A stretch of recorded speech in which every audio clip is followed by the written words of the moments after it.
Well, welcome one more time to Encounter Church. My name is Derek, preaching pastor here at Encounter, and we are in part 4 of this series called Asking for a Friend. This is the finale of the series, so I just want to kind of like recap a bit on all the questions that we've been asking. Listen, I hope and pray that this series has been helpful to you to kind of ask these questions that maybe you've been thinking about, or maybe you haven't been thinking about it and you just heard the question and you're like, I should be thinking about that. Hopefully this series has been helpful maybe to somebody that you know, and you could send the link over to somebody asking some of these questions to grapple with it a little more deeply. But listen to me, even if you like look back at this whole thing and you forget everything, every last bit of content, you remember nothing, and I know that wouldn't happen at Encounter, right? Because we believe a dull pencil is better than a sharp mind, right? So you wrote out kinds of stuff down, whatever that was. But even if you forgot every part of the content of this series, hopefully at least leaves you with a sense that whatever questions you have, that God wants you to bring those. Right? That God doesn't want you just to like check those at the door and say, no, you're not allowed to ask any of those questions in this faith. No, we want you to ask those questions. We want you to voice those, to bring them up in your small groups, bring them up with staff people, anybody else around here, and say, hey, listen, I'm struggling with this idea. I'm struggling with wondering how to, whatever it is. So this morning, we asked this final question, this big one, this big question that I think more people have walked away from the faith over this question than probably any other question. The question that we're asking is this: how can a good God allow such pain? Right? How could a good God allow such pain, allow such awful things to happen? There's so much trouble in this world. It's said that pain and struggling, suffering, whatever, it's one of the most universal human experiences there is. So you could come from all over. You could come from anywhere. It doesn't matter. It doesn't matter your background, your race. It doesn't matter your socioeconomic status, where you're born, how privileged you were to be born there. Like whatever it is, just this pain makes no discernment over any of those. It visits everybody at one point or another. It doesn't matter if you're like a big truck guy who doesn't zipper or somebody like me who maybe doesn't truck. That was a reference to last week. You can listen to it online, right? It doesn't matter if you pronounce it Jif or wrong. You're welcome here. And pain, right? It visits everybody equally, no matter what. But what a lot of people do with it, when it visits, a lot of people take that as a reason to say, I guess I have to choose now whether or not God is good or whether or not God is God. Because a good God who's also powerful in God wouldn't allow such pain, wouldn't allow suffering like this to happen. And so what ultimately ends up happening is that we just kind of like step back and walk away because the pain is just too much. Well, we want to speak into that this morning, and I just want to kind of share one of my favorite stories that Jesus did, because it's just so bizarre and it's just so weird. You think nobody would ever make a story like this up, but it happens when Jesus was amassing these massive crowds behind him, following his teaching. They're so interested in what he was saying. They're probably even more honestly interested in what he's doing. He's turning water to wine, right? He's feeding the 5,000. He's doing these incredible things, and then when he has everybody's attention and everybody's looking at him and everybody's like hanging on every word, the teaching that he gives them that afternoon is this: that unless you eat from my body and drink from my blood, you have no place with me. And all of a sudden, right, they had the same reaction. Like, what?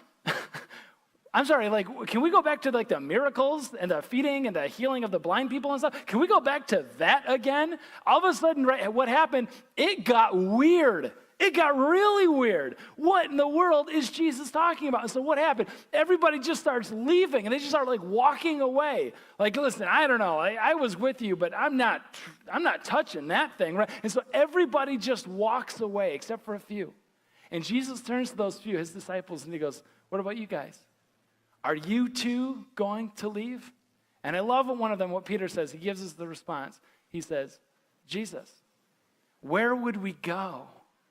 You have the words of eternal life. In a sense, he's saying, Jesus, I have no bucket to put that weird statement in. I have no scaffolding mentally to like understand what in the world you're talking about with the body and the blood thing. I have no concept. But Jesus, where else am I going to go? What are my other options?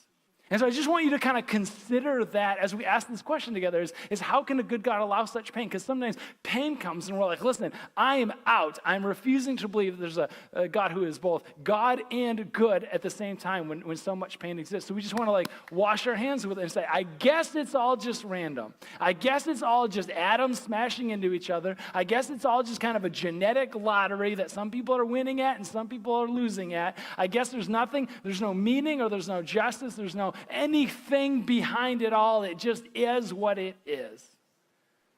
Where are you going to go? To that? One guy did. His name is C.S. Lewis. He was a professor at the University of Oxford in the early 20th century, and he was a staunch atheist, mostly because of what he experienced in World War I and then leading up to what we now know as World War II. And one of the things he did is he looked at all the tragedy in the world, all the injustice in the world. He goes, how could, again, that same question, a good God allow those things to happen? And so he just like, nope, I don't want anything to do with any of that. And he embraced atheism as a result.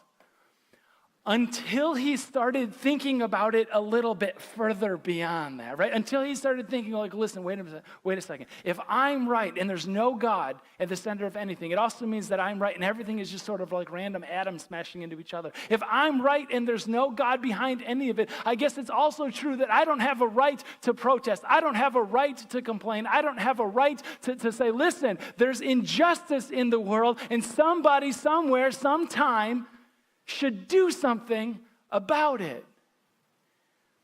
And he goes, deep down, I think that there is a sense of justice in the world. Deep down, I think that we all want to believe, we all have to believe, we do believe that there is a sense of both justice and injustice. And maybe we experience our need for justice most when something really, really unjust, when something really, really unfair happens, and we want to have somebody to protest to and to say, do something about it.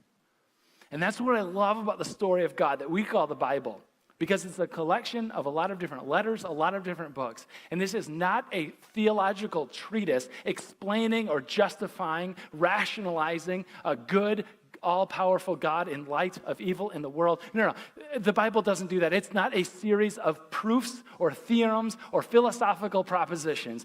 The Bible is a collection of people who have experienced pain, a collection of people who have suffered, a collection of people, honestly, like us, who have taken all of this pain and all of this suffering and have brought it up to God and to say, I don't know where else to go. What are you going to do about it? And he answers. And one of the answers that we're going to go to is in a letter that Paul wrote to one of his churches that he cared so deeply about, and he knew them well. We have to know, in the context of what's happening, because there's going to be some challenging words, that he knew this church so well and cared for this church and shed tears for and with this church, and they knew him well too.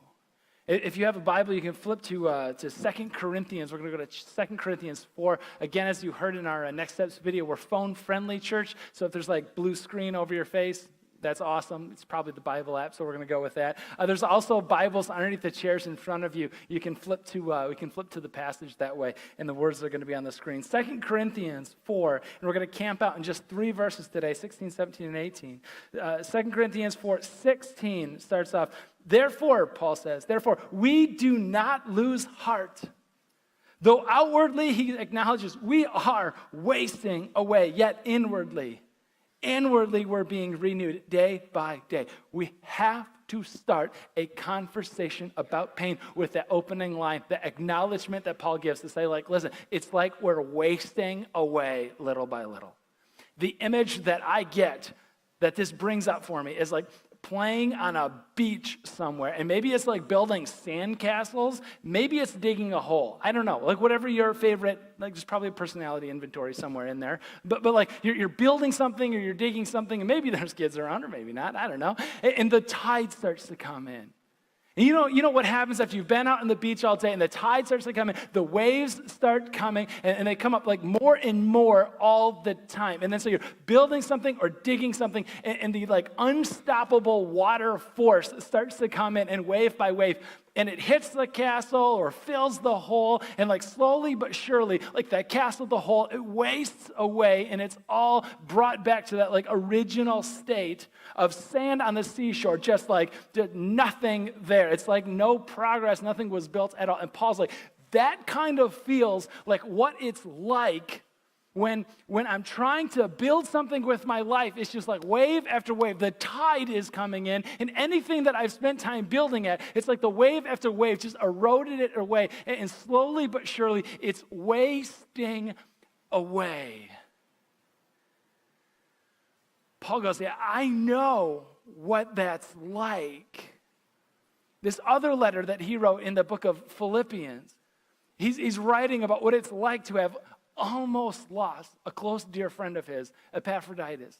And he's saying, listen, when Epaphroditus was dying, it's like my soul was being like wasted away and just was wrought bare in the pain of watching him essentially die right there. He writes this in Philippians. He says, indeed, Epaphroditus was ill, and he almost died.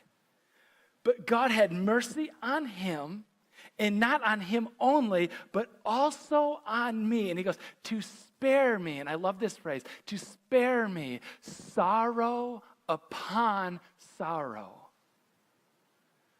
Sorrow upon sorrow. Those of you who have experienced a particular kind of loss, like death, you know that there's an element there that's sorrow.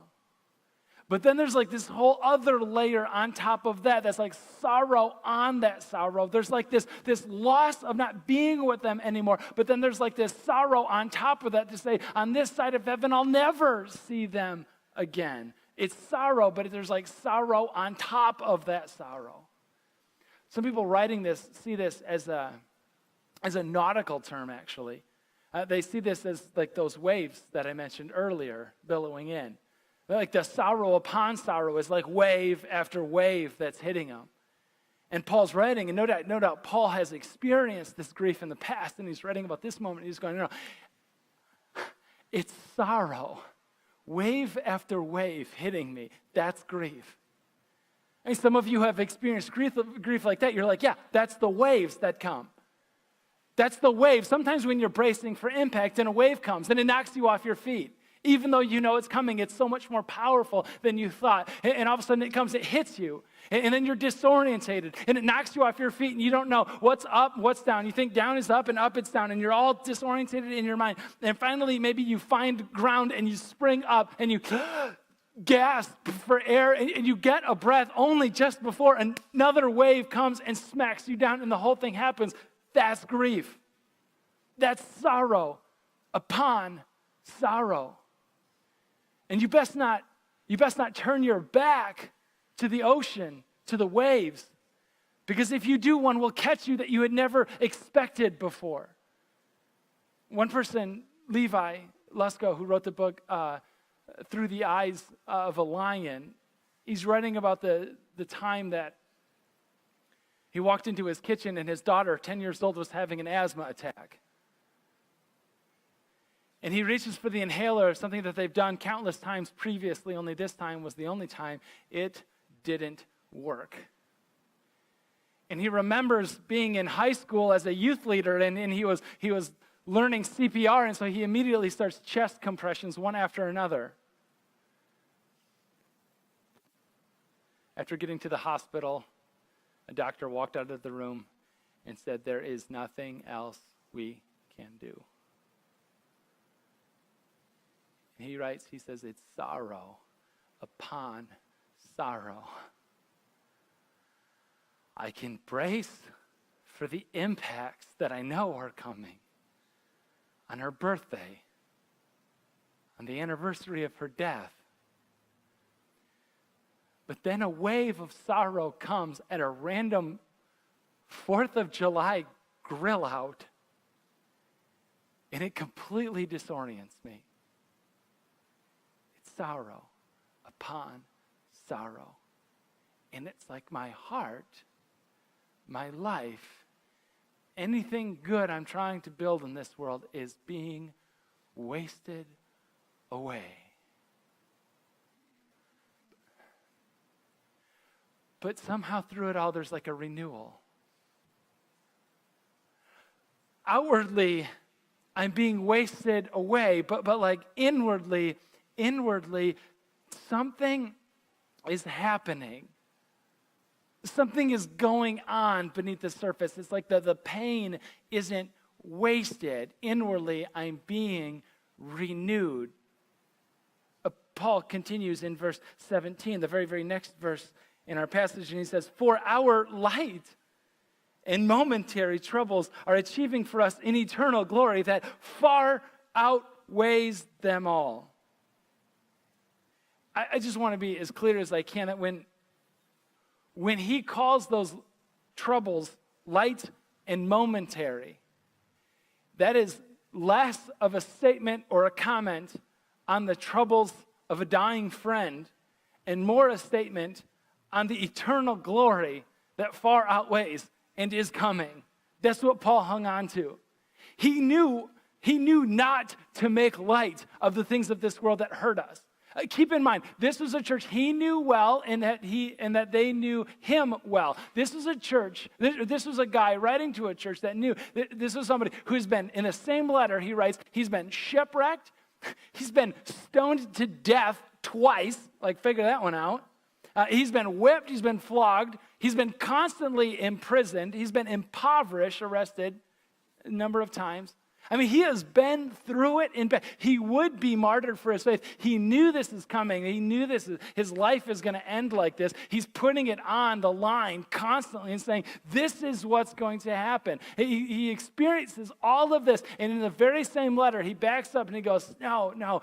But considering how fleeting life is, considering the few decades that we have here, the two words that I would describe all of that I've been to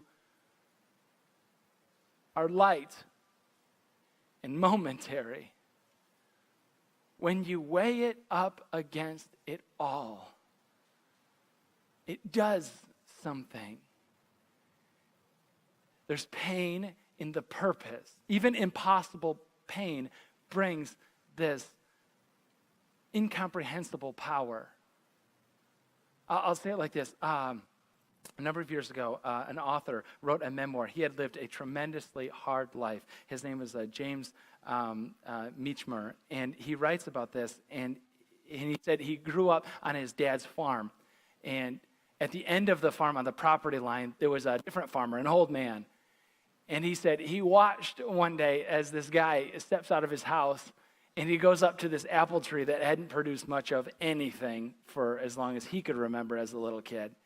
And he watches this farmer take out these eight long, rusty spikes.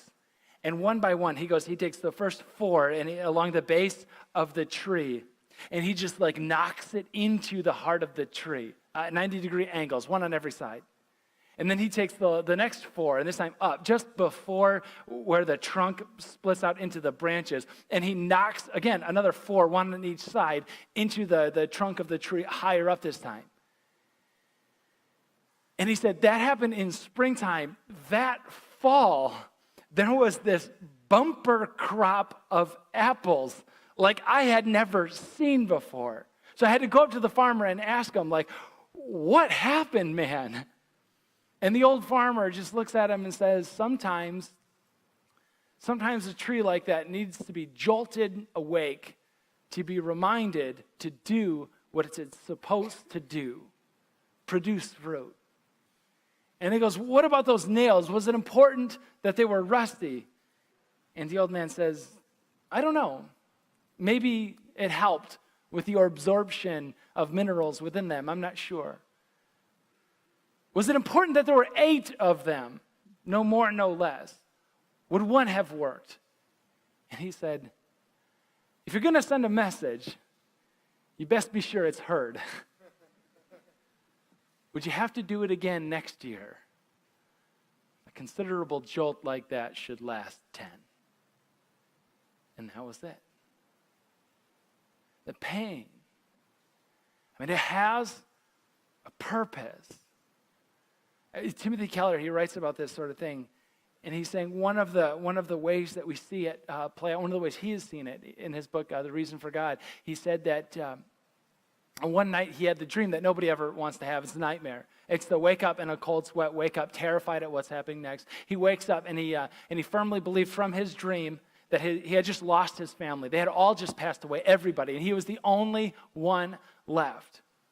And he said, in that agonizing moment, I'm knocked over, the wave, the sorrow on sorrow, I'm disoriented. And opening his eyes and realizing what's happening, he reaches his hand over. His wife is still in the bed next to him. He knows then, as he's coming into focus and clarity, that his kids are also in their rooms, tucked safely away. Everybody's okay. And he's like, the glory in that moment of knowing that everybody is fine. Because you don't wake up in the middle of the night and just thank God for your family unless you think that you had just lost some of them. It's like the pain magnified the glory. If only we could see it. I mean, isn't that just the thing? If we knew how to get there, everything would be so much easier on this side. Like if we knew just exactly what the steps were that God was drawing and lining up, it would just make everything so much easier to say, okay, I'll walk in those steps as much as I don't want to, at least for now. In eternity, it will make sense and you'll explain it to me. I get that. Okay, at least now I'll walk down this path. But God never promises that he'll show us. He promised that he's good. He promised that he's God. He promised that he's going to work it out. But we don't ever get to know how. We hang on to that, though. Church, I'd like to teach you two different theological phrases. And maybe you're not a theological person. That's okay. That's fine. I'm not either. But it's important. It's important. There's this difference between consolation and restoration. Consolation and restoration. Consolation is the belief that God will console us someday with the life that we never had. Restoration, on the other hand, is that a belief that God will restore us to the life, honestly, that you were made for, that you've always wanted. Now, the difference is crucial because in consolation, it's this belief in other world religions that, listen, if you had it rough here, if you experienced pain here, that somehow on the far side, things will be made up for because of that. Sometimes your scars will disappear and that your life will be much better than it was previous. And the old will gone. It's dissolved like snow. It no longer exists. And God will, and the next thing is better than this thing. That's consolation. Sometimes this creeps up even in Christianity as we start to think about someday this whole world is just going to go away. And someday I'm going to go up and I'm going to hang out in the lap of an angel and learn how to play harp on a cloud somewhere. God will console me with that, and I won't have any of the troubles that I had here anymore. Listen to me. That's not our story. That's not the Bible. That's not what God shows us in the story that God told to us. The story that God told us is not one of consolation, of making up for those things. The story that God told us is one of restoration. The story that God told us to say, no, I haven't forgotten about it. I haven't forgotten about the pain. I hadn't forgotten about the loss. I hadn't forgotten about the scar. I'm doing something with it. I'm not consoling you with a new reality later on. I'm restoring for you that intention that I had the entire time. I'm building something from the rubble of all of the ugly shards in the past. I'm doing something with it. Resurrection, listen, resurrection is not a consolation of death. A resurrection is a restoration of the life that we are intended for.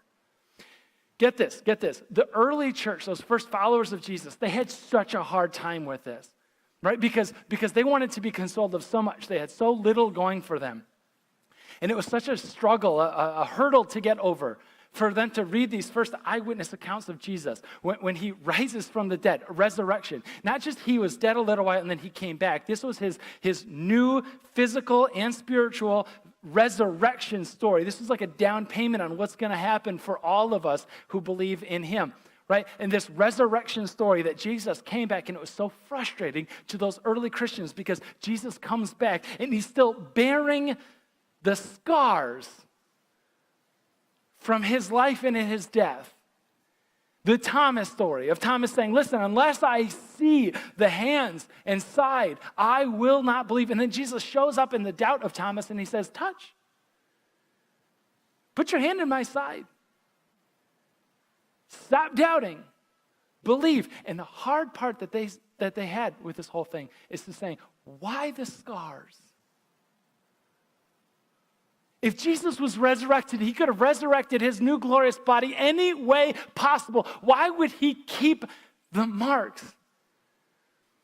And the early church decided it's a restoration story. The early church decided that somehow his scars, somehow his body was more beautiful with the scars than without. Somehow there was more glory, and his love was shown to be that much deeper with the scars than without. I don't believe that God will just simply ignore the pain and make it as if it never happened. I think he's going to do something with it. You're going to look at the scar and say, now it makes sense. It hurt then, but in light of glory, I get it. But we need to see it. You know, this is the frustrating part in the last verse that he gives us in verse 18. He says, okay, so this is what we do. This is challenge time. This is sending you into your week time. He goes, this is it. So by the way, fix your eyes. We fix our eyes not on what is seen, but what's unseen. Since what is seen is temporary, but what is unseen is eternal. I mean, that's super helpful, right? Just go out there and make sure to fix your eyes on what you can't see. That's what you call job security for preachers, because you're like, what? How am I supposed to do that? Fix my eyes not on what's seen, but what's unseen, the eternal. I love this story from 2 Kings chapter 6. This story, a guy's name is Gehazi.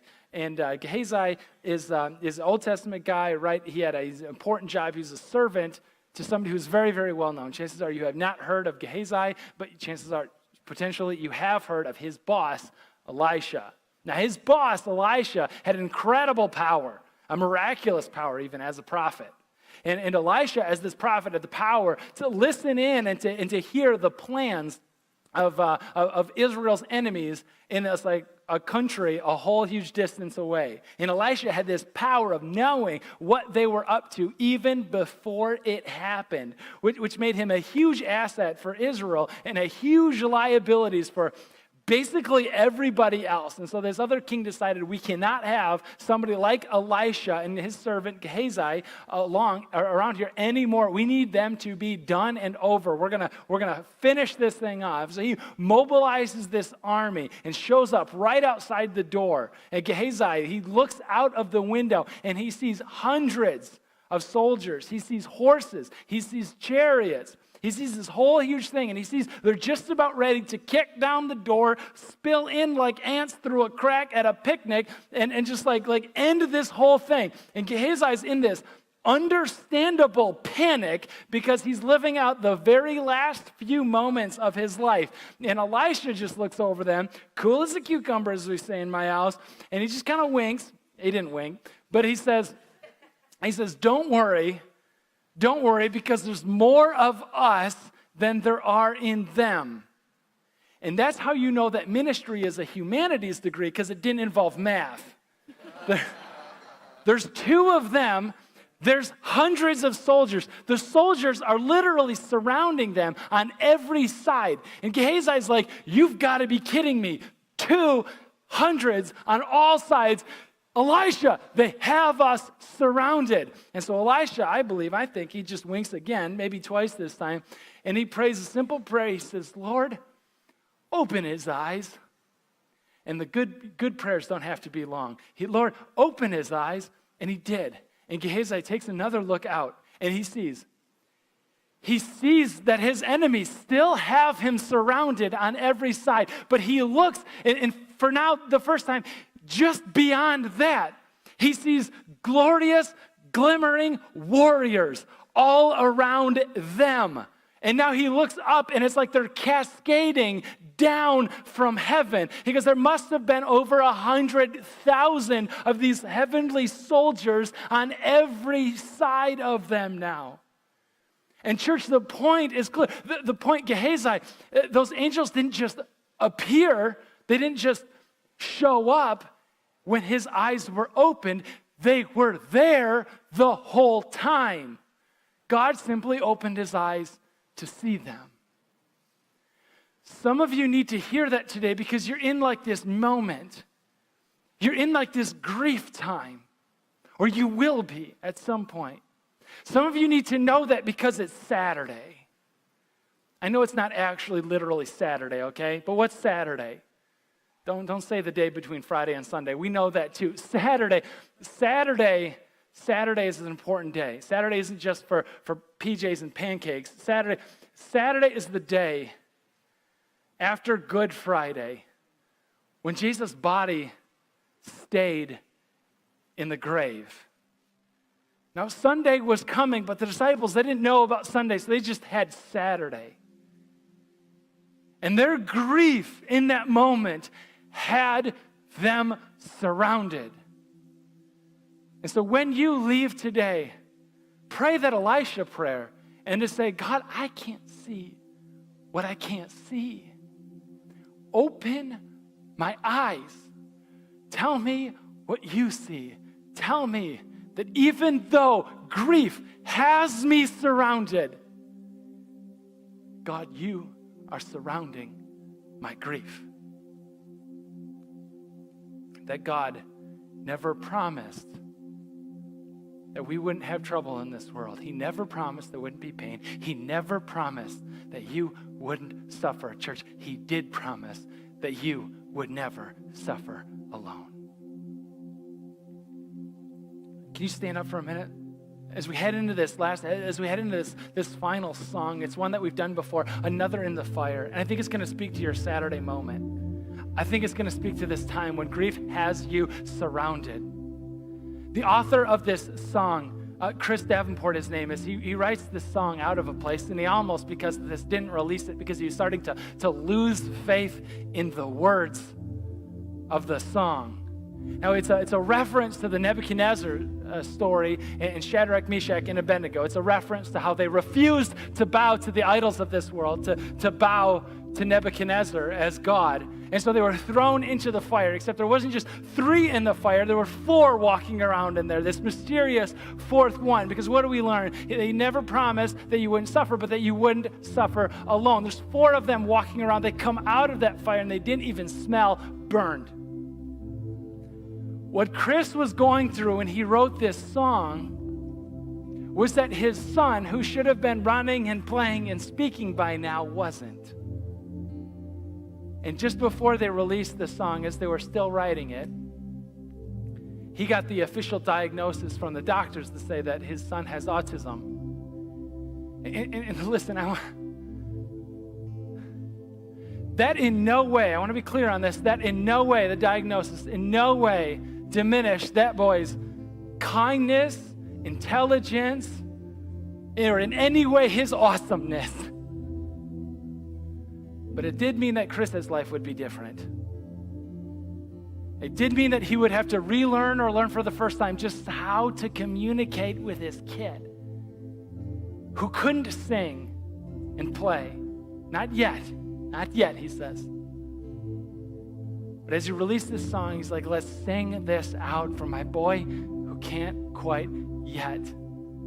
because I'm not going to bow to the idols of the world that try to tell me what success is supposed to look like, what kids are supposed to look like, what athleticism or smarts is supposed to look like. I'm not going to bow to those kind of idols, because no matter what I'm going through, He is with me. He never promised that it would be easy, but He promised me that I would not suffer alone. He promised me that there will always be another in the fire. Let's sing it out.